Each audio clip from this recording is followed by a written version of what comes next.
Assalamualaikum warahmatullahi wabarakatuh. Selamat pagi dan salam sejahtera untuk kita semua. Kembali lagi di acara Grombiak Ngobrol bareng Bawaslu Kabupaten Pemalang edisi ke-9 dengan tema pentingnya pengawasan partisipatif.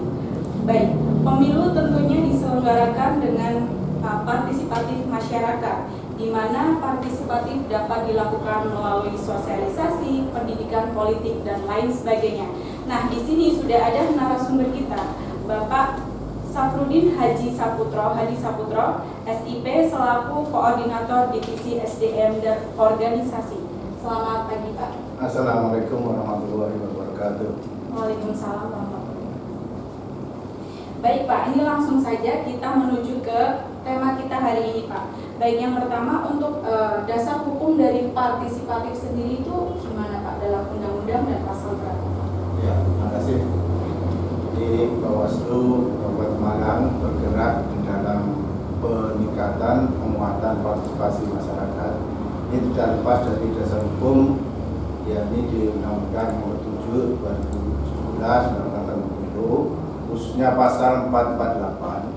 Pemilu diselenggarakan dengan partisipasi masyarakat dan bentuknya pertama adalah bisa sosialisasi, bisa pendidikan politik, bisa melakukan survei atau jejak pendapat, dan terakhir dipakai dengan penghitungan cepat. Ini pun semuanya juga pakai aturan, artinya jangan sampai kemudian di dalam melakukan sosialisasi kebablasan begitu kan, tapi tetap ada aturan main sehingga semua pihak stakeholder ini bisa bersama-sama mengguyur masalah bab pemilu.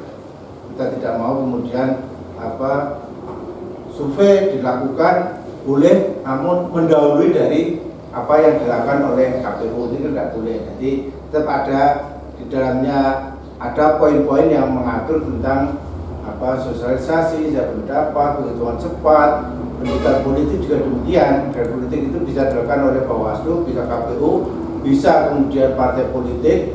Ini terutama ini karena selama ini kita melihat masih minimnya pendidikan yang dilakukan oleh partai politik. Partisipasi politik adalah keikutsertaan warga negara dalam menentukan segala keputusan yang menyangkut atau mempengaruhi kehidupannya. Nah, kalau ini kan sifatnya warga negara, bisa secara individu. Bahwa korban cukup banyak juga di penyelenggara. Nah, kita berharap bahwa kita kasih informasi seawal mungkin. Kemudian ini juga ada pengalaman kita di masa COVID.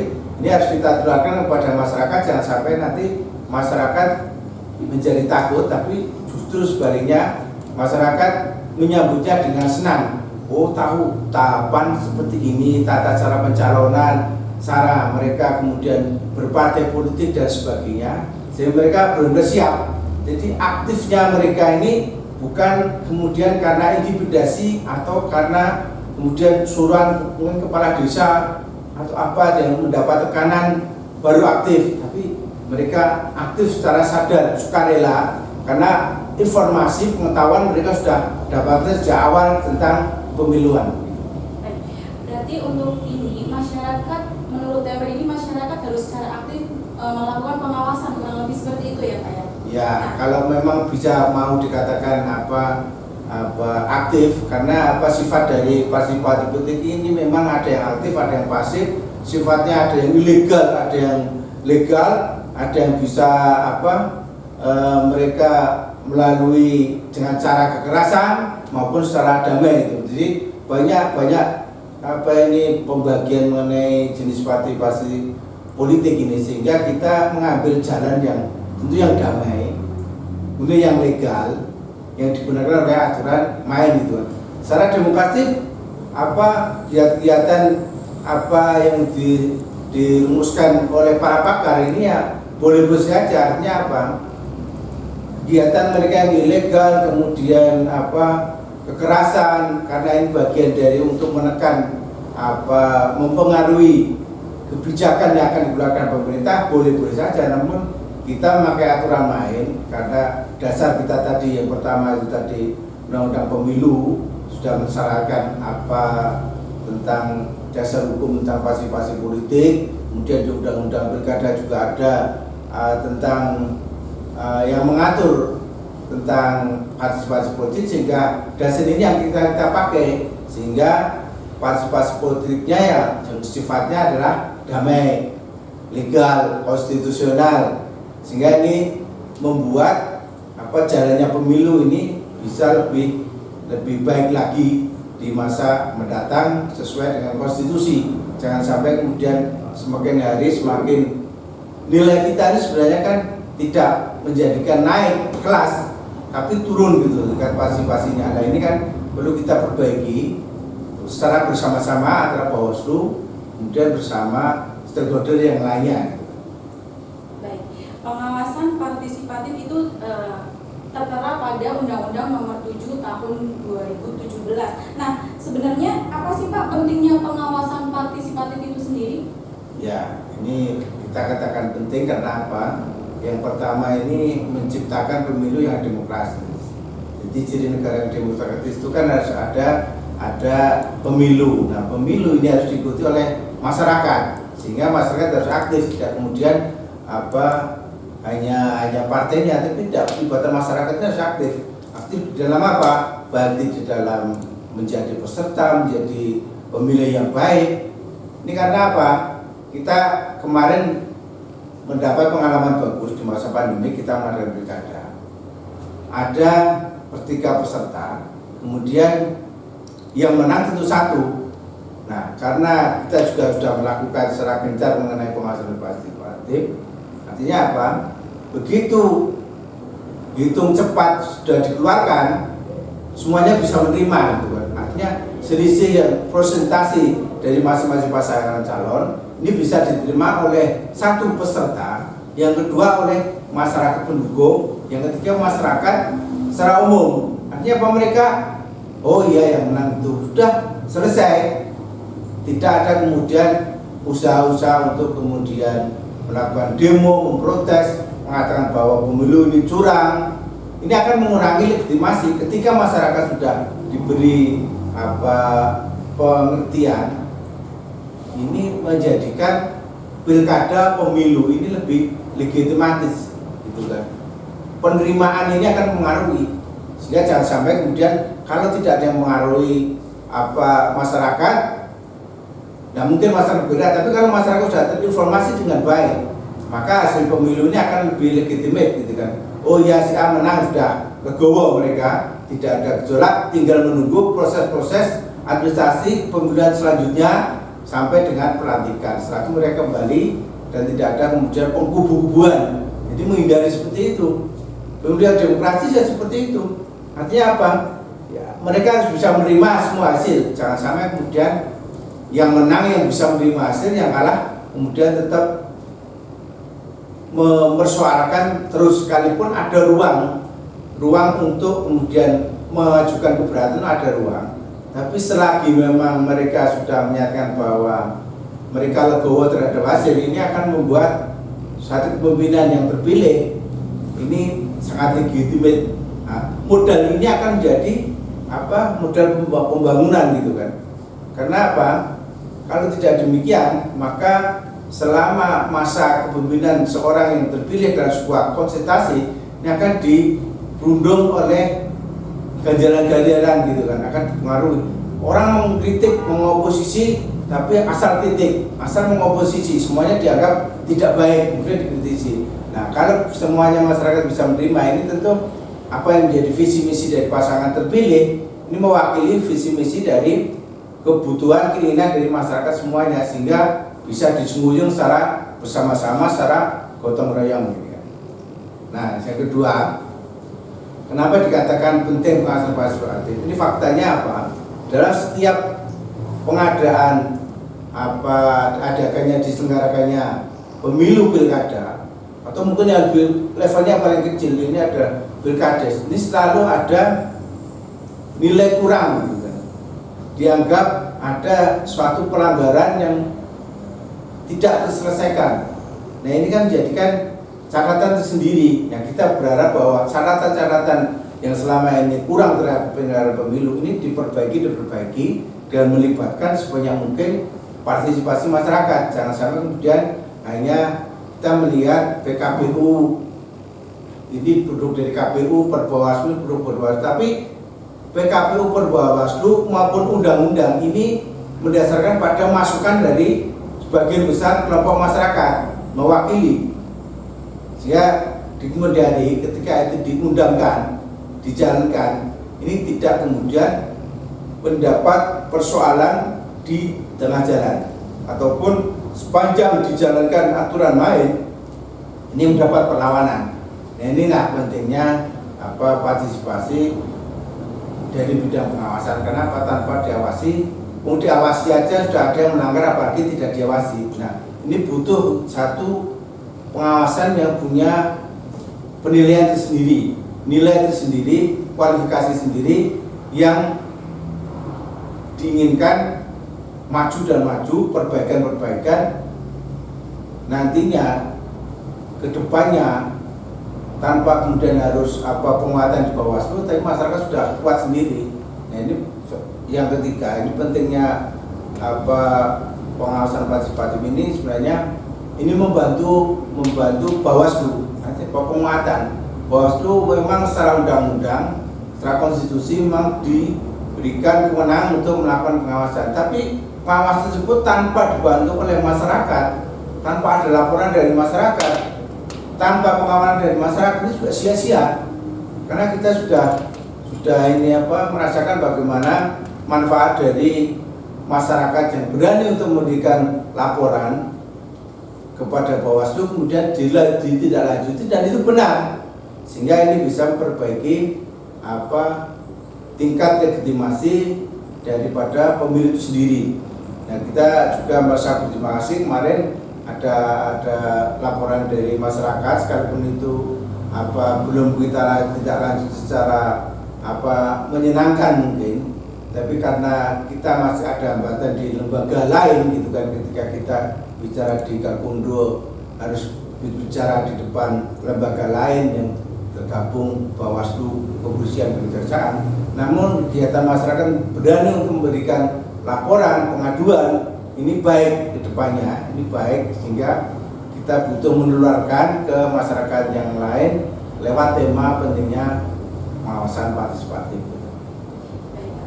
Pengawasan partisipatif bisa dikatakan sebagai solusi gitu ya Pak, solusi untuk kinerja Bawaslu juga dalam menangani penanganan pelanggaran maupun pengawasan lainnya ya Pak.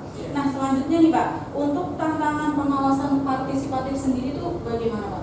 Ya, ini memang kendala dari tahun ke tahun dari pemilu, yaitu bagaimana kita bisa untuk meningkatkan kemauan masyarakat untuk melaporkan setiap pelanggaran ataupun kecurangan yang ditemui.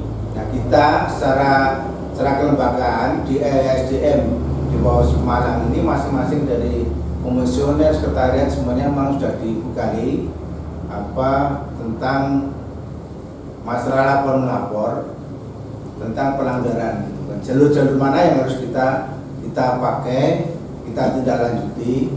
Nah, ini juga secara individu bisa kemudian ditularkan ataupun secara kelembagaan melalui program yang sekarang digencarkan seluruh Indonesia, yaitu melalui pembentukan desa anti money politik maupun desa pengawasan.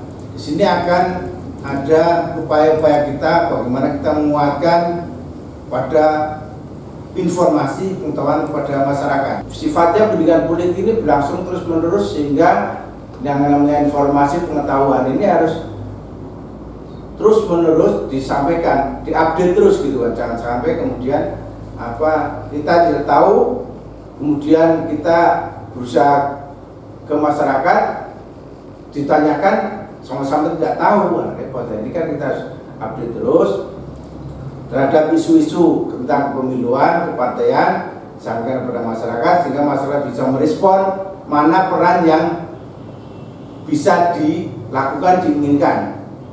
Jadi kalau hanya sebagai pemilih yang aktif, ya monggo. Kemudian kalau lebih aktif lagi, kemudian pengen jadi penyelenggara, mereka juga harus terinformasi untuk menjadi penyelenggara. Syaratnya apa?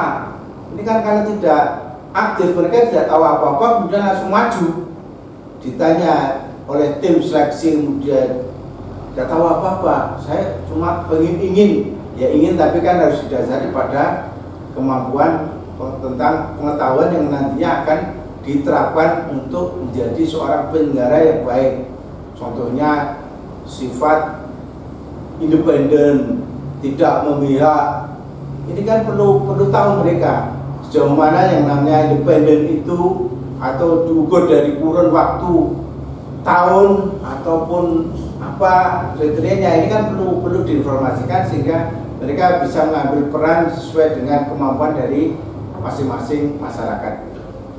Baik Pak, untuk pembicaraan kali ini sangat menarik sekali ya Pak, terkait dengan pengawasan partisipatif. Baik, untuk sahabat Bawaslu, jangan lupa ikuti akun media sosial Bawaslu Kabupaten Pemalang di layar bawah ini. Jangan lupa like, comment, share, and subscribe.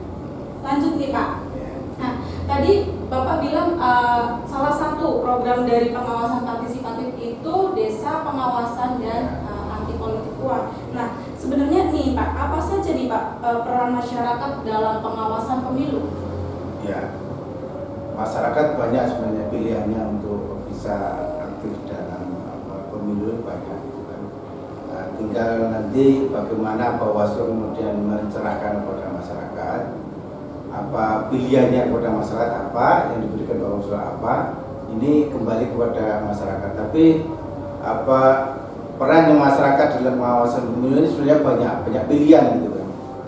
Ya, yang pertama itu memastikan terlindunginya hak politik warga masyarakat dan memastikan terwujudnya pemilu yang bersih, transparan, berintegritas dari si penyelenggara maupun penyelenggaraan. Nah, kalau masyarakat bisa berperan, bisa dalam keluarganya ada yang tidak masuk dalam daftar pemilih bisa dimasukkan. Kemudian dalam masyarakat tangga kita ada yang masyarakat pemilih yang belum terdaftar, bisa dimintakan untuk segera dimasukkan dalam daftar pemilih. Ini semuanya ini kan menginginkan ada sebuah transparansi gitu kan. Jangan sampai kemudian pemilih ini dipilih. Artinya apa? Oh, si A ini di masyarakat tidak baik gitu kan, suka membuat troublemaker di dalam kehidupan proses hariannya, kemudian tidak dimasukkan, jangan sampai. Karena mereka punya yang sama dalam kegiatan politik, minimal mereka terdaftar sehingga digunakan monggo, tapi paling tidak kita memberi penyadaran. Karena dengan proses penyadaran mereka mau menggunakan hak pilih, Bawaslu juga menjamin bahwa masyarakat yang tidak terdaftar upayakan untuk terdaftar. Ini upaya untuk melindungi hak politik dari warga masyarakat gitu kan. Jangan sampai kemudian banyak masyarakat tidak terdaftar. Ini berarti akan mengurangi dari sisi partisipatif gitu kan. Karena salah satu tolak ukur dari pemilu yang berhasil ini kan banyak melibatkan partisipasi dari masyarakat dalam hal menggunakan hak pilih atau kehadiran mereka dalam TPS gitu kan. Jadi semakin kita bisa melindungi hak pilih masyarakat dari sisi hak pilih mereka terdaftar, ini kan akan menjadikan pemilu lebih berintegritas gitu kan. Jangan sampai kemudian kita tidak bisa melindungi.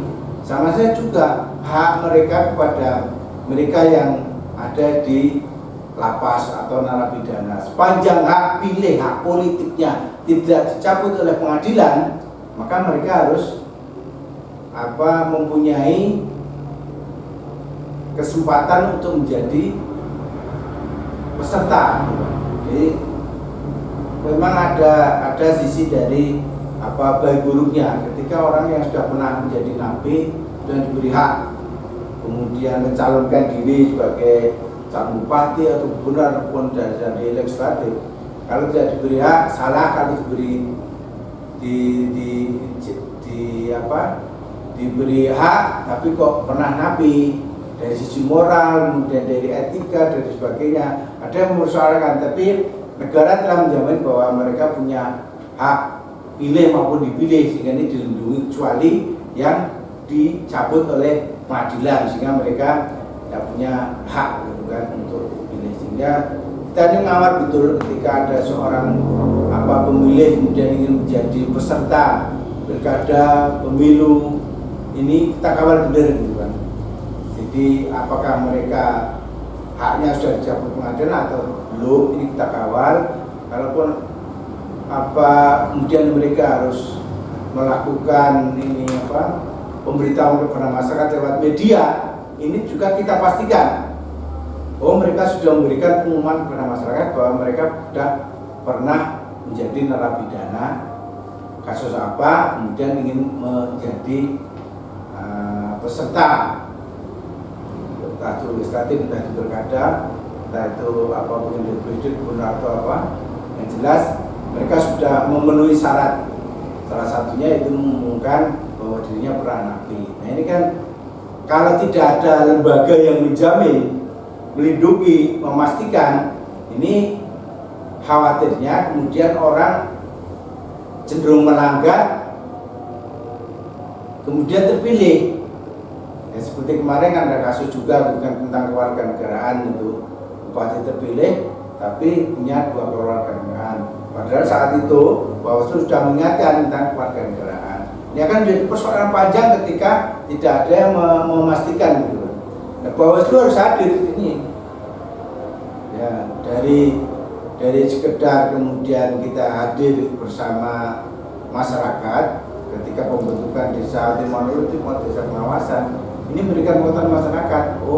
Ternyata penting juga untuk memberikan informasi kepada Bawaslu tentang karakter seorang, tentang biografi seorang. Ternyata ini berpengaruh pada proses pemilu. Jangan sampai kemudian masih banyak orang yang baik-baik, kenapa milih yang orang yang sudah punya catatan khusus, kan paling tidak kan seperti itu.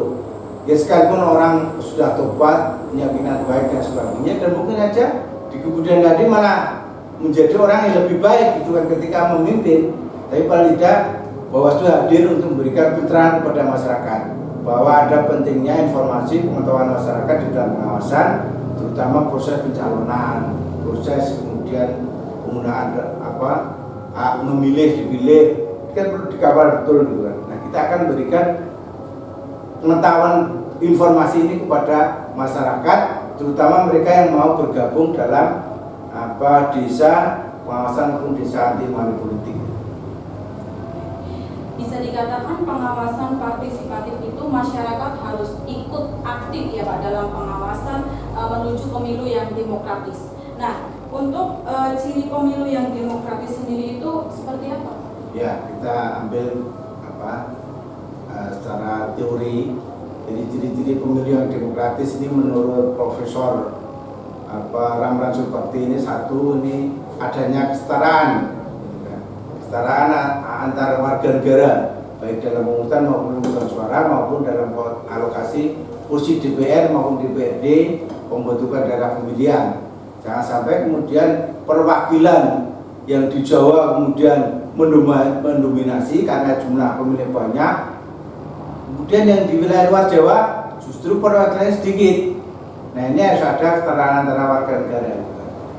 Jangan sampai kemudian dalam pembentukan daerah pemilihan saja menimbulkan persoalan. Memang tidak mudah untuk pembentukan daerah pemilihan ini terkait dengan wakil mereka di masing-masing tingkatan gitu kan. Saya aja untuk merumuskan daerah pemilihan untuk wilayah Kabupaten Malang dulu, ini memang harus diskusi intens gitu kan. Kita melibatkan dari masukan dari partai politik sebagai peserta pemilu, kemudian masukan dari ormas-ormas, kemudian dari diskusi yang berkembang di KPU saat itu untuk membuat daerah pemilihan sehingga bisa diterima dan mewakili gitu kan. Karena kayak wilayah Kecamatan Pemalang, daerah pemilihan dengan pemilih yang banyak, penduduk yang banyak, cukup satu kecamatan menjadi daerah satu pemilihan, sementara yang lain seperti Watu Kumpul, Belik, Pulau Sari ini harus bergabung gitu kan. Sudah wilayahnya luas tapi pemilihnya, penduduknya sedikit dibanding dengan apa yang terjadi di Kecamatan Pemalang. Nah ini kan harus ada perimbangan jumlah alokasi kursi dengan jumlah perwakilan mereka.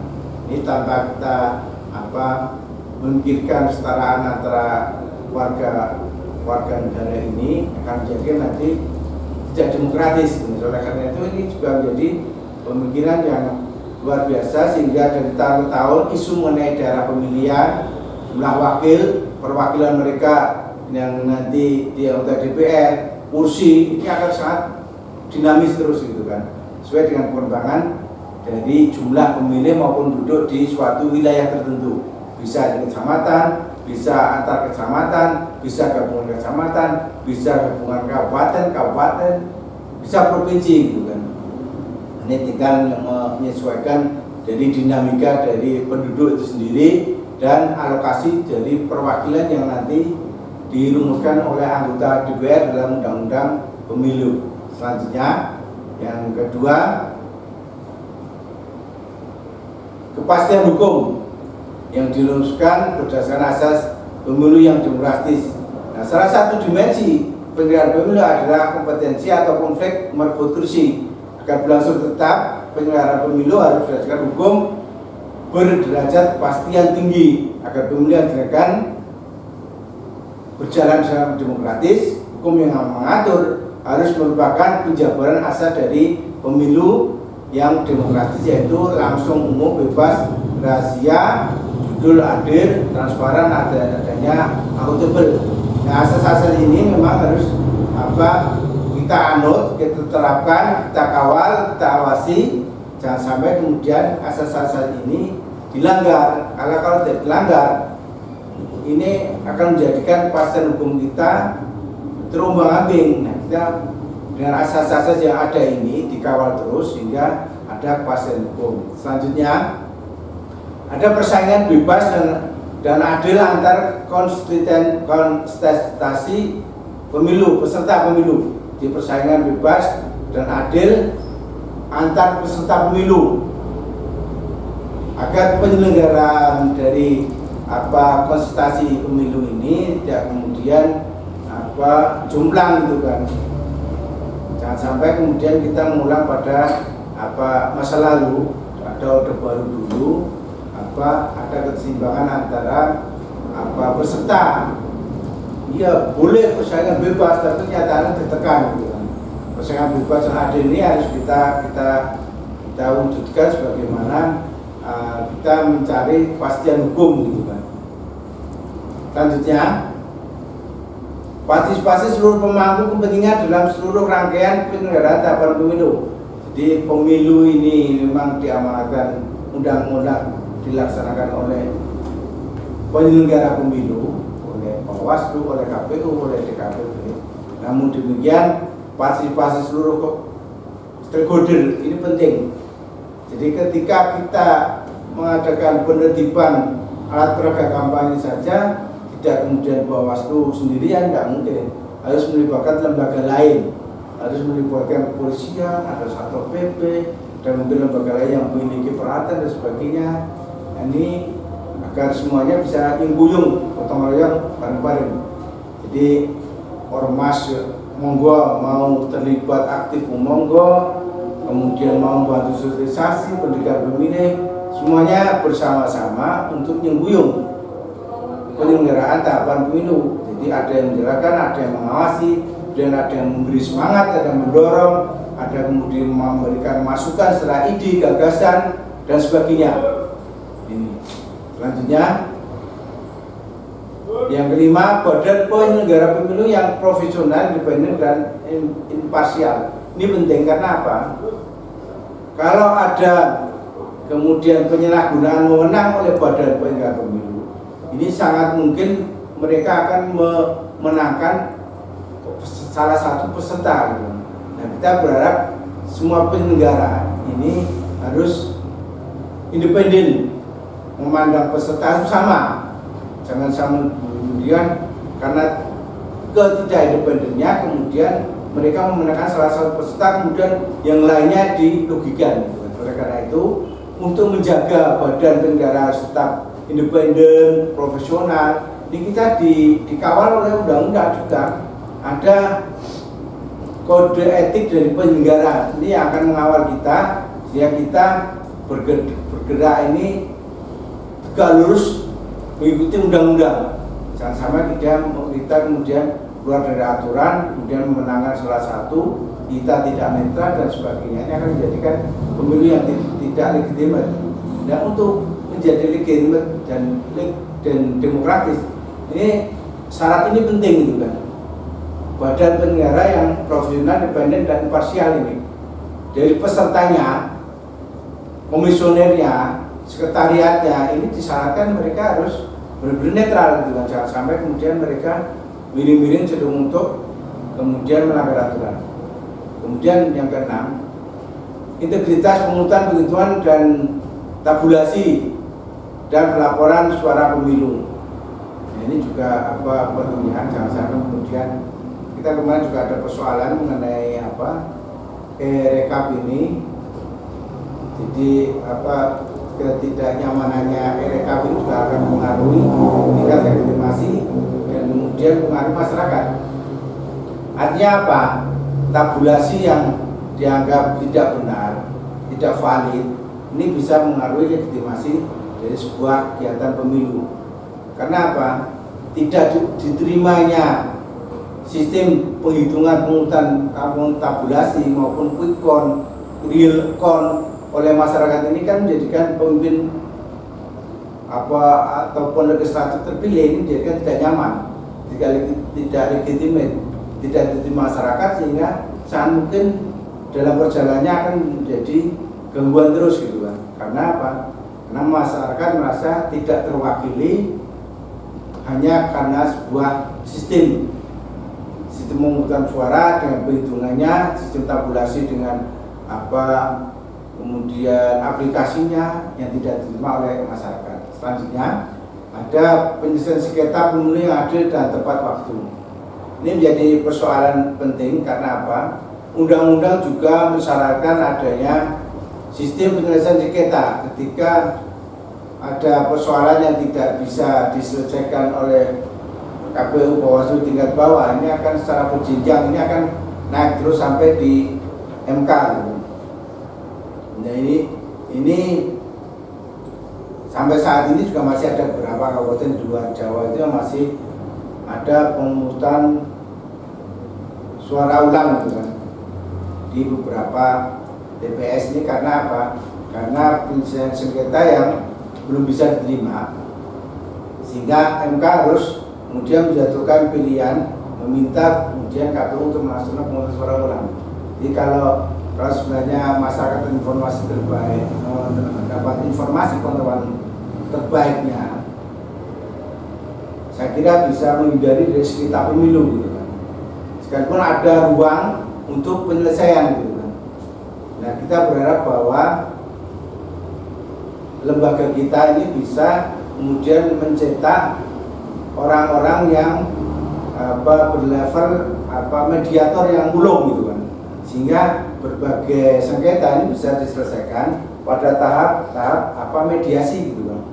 Tidak usah kemudian harus melalui persidangan, tidak usah. Kalau memang dengan mediasi bisa diselesaikan dengan baik, ini kan tidak kemudian melibatkan sampai ke Mahkamah Konstitusi gitu kan. Cukup kemudian sebelum sidang pleno sudah bisa diselesaikan di tingkat KPU ataupun di tingkat paling bawah bisa diselesaikan.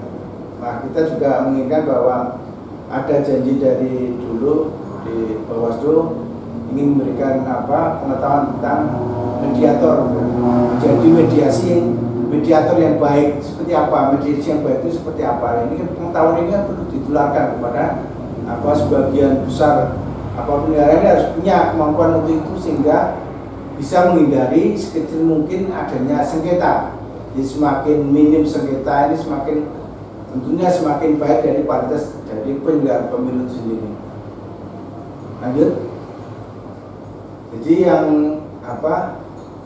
disebutkan ciri-ciri tadi itu paling tidak ini kita bisa belajar tentang informasi tentang pemilu ternyata luas. Dan ini butuh waktu sendiri untuk bisa diketahui oleh masyarakat. Jadi secara demokrasi, pemilu, sistem kepartaian, sistem penyelenggaraan itu butuh waktu sendiri. Oleh karena itu kita juga pelan-pelan tapi pasti ini menginginkan untuk melakukan penguatan terhadap masyarakat melalui program desa pengawasan maupun desa anti money politik, sehingga informasi pengetahuan pemilu ini bisa diserap oleh masyarakat, sehingga Bawaslu bersama masyarakat ini bisa menjadi satu kekuatan tersendiri dalam pengawasan, sehingga menjamin bahwa setiap kali ada penyelenggaraan pemilu, kalau masyarakat dan Bawaslu bisa bersatu, bisa kuat, sehingga legitimasi dari sebuah penyelenggaraan pemilu akan semakin baik dan lebih baik lagi. Baik, Pak.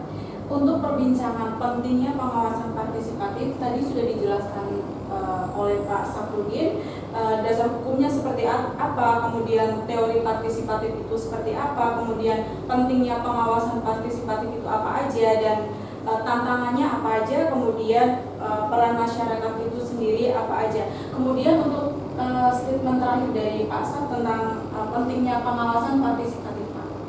Ya, terima kasih.